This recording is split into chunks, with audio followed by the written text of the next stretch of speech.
வணக்கம் நண்பர்களே. குட்டீஸ்க்கெலாம் வந்து இன்ட்ரெஸ்டிங்கான ஒரு சாக்லேட் தோசை பண்ணால் அதுக்கு வந்துட்டு கோதுமை மாவை ரொம்ப தண்ணியாக இல்லாமல் கொஞ்சம் இட்லி மாவு பதத்தில் கெட்டியாக ஸ்டிக்கியாக இந்த மாதிரி வந்து கரைச்சிட்டு இந்த மாதிரி மெல்லிசான ஒரு தோசை வார்த்துக்கோங்க.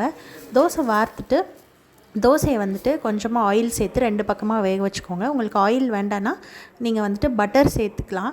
இந்த தோசை மேலேயே லைட்டாக பட்டர் தேய்ச்சி விட்டுக்கலாம், இன்னும் டேஸ்ட்டாக இருக்கும். நான் வந்துட்டு ஆயில் தான் சேர்த்துக்கிட்டேன்.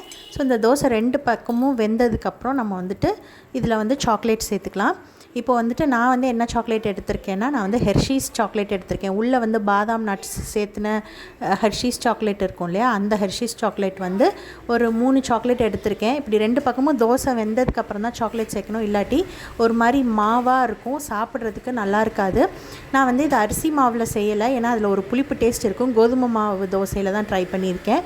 ஏன்னா இது வந்து சாப்பிட்றதுக்கு பேன்கேக் டேஸ்ட்டில் இருந்தது. சாக்லேட் சேர்த்த உடனே நான் வந்து ஒரு டார்க் சாக்லேட்டும் 2 நார்மல் சாக்லேட்டும் சேர்த்து தோசை ரெண்டு பக்கமும் வெந்துருச்சு, நீங்களே பாருங்கள். இப்போ இந்த மாதிரி ஃபோல்ட் பண்ணி விட்டுட்டு ஒரு 2 நிமிஷம் இப்படி தோசைக்கல்லை வச்சு அழுத்தி விட்டேன். அது ஹீட்டாக அந்த சாக்லேட் அழகாக மெல்ட் ஆகி அந்த தோசைக்குள்ளே அப்படியே வந்து ஸ்ப்ரெட் ஆகிடுச்சு. அதுக்கப்புறம் அதை 2ஆக கட் பண்ணி சர்வ் பண்ணுறப்ப ரொம்பவே இன்ட்ரெஸ்டிங்காக குட்டீஸ் வந்து ரொம்ப சூப்பராக வந்துட்டு சாப்பிட்டாங்க.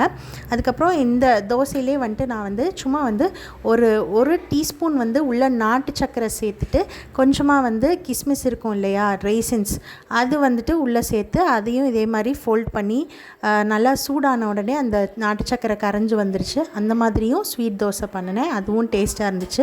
இப்போ பாருங்கள், நம்மளோட சாக்லேட் வந்து மெல்ட் ஆகி சாக்லேட் தோசை எவ்வளோ சூப்பராக இன்ட்ரெஸ்டிங்காக இருக்குன்னு. இந்த மாதிரி குட்டீஸ்க்கு வந்து நீங்கள் ஸ்நாக்ஸ் பாக்ஸ்க்கு செஞ்சு கொடுக்கலாம், இல்லை ஈவினிங் ஸ்நாக்ஸ்க்கு கூட ஈஸியாக செஞ்சு கொடுக்கலாம். ரொம்பவே டேஸ்ட்டாக இருக்கும். அதுக்குள்ளே ஏற்கனவே நட்ஸ் இருந்ததுனால அந்த நட்ஸும் வந்து உள்ள க்ரன்ச்சியாக நல்லா இருந்தது. ஒருவேளை உங்கள் சாக்லேட்குள்ளே நட்ஸ் இல்லைன்னா நீங்கள் தனியாக பாதாம் நட்ஸ் வந்து க்ரஷ் பண்ணி போட்டுக்கலாம், அதுவும் ரொம்ப டேஸ்ட்டாக இருக்கும். இப்போது பாருங்கள், இது வந்து நான் நாட்டு சக்கரையும் கிஸ்மிஸும் சேர்த்தேன் இல்லையா, அந்த தோசை. பிடிச்சிருந்தா லைக் பண்ணுங்கள். நன்றி.